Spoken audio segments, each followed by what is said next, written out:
कलिया कागर के छेछल पानी कौआ लोरात है।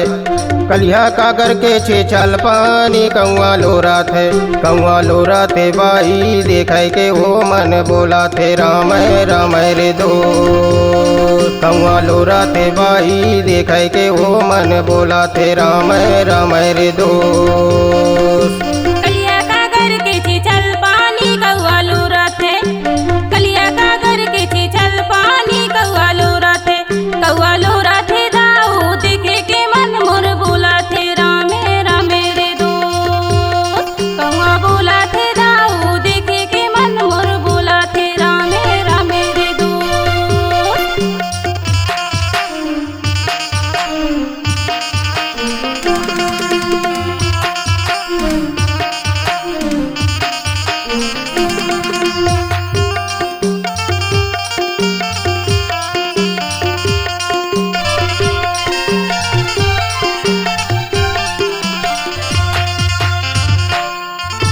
आश्रम के अंगना में पीपर के जो छाँव आइले आइले।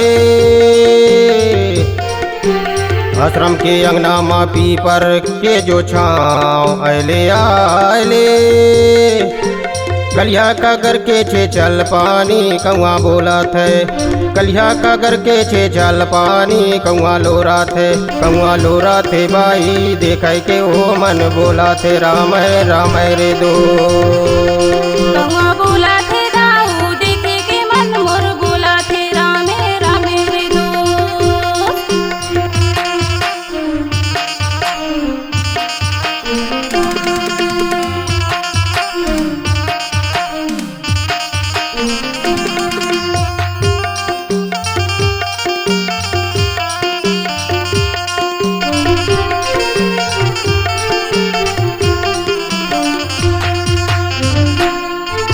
नुन खान ले आए हो अंजू मोरे नाम अले तो। नुन खान ले आए हो अंजू मोरे नाम अले तो। कलिया कागर के छेछल पानी कौआ लोरात है। कलिया कागर के छेछल पानी कौआ बोला थे। कौआ लोरात है दाऊ देखे के मन मोर बोला थे राम राम रे दो। कौआ लोरा थे बाई देखे के वो मन बोला थे राम राम रे दो। कौआ बोला थे दाऊ देखे के मन मोर बोला थे राम राम रे दो। कौआ लोरा थे बाई देखे के वो मन बोला थे राम राम रे दो।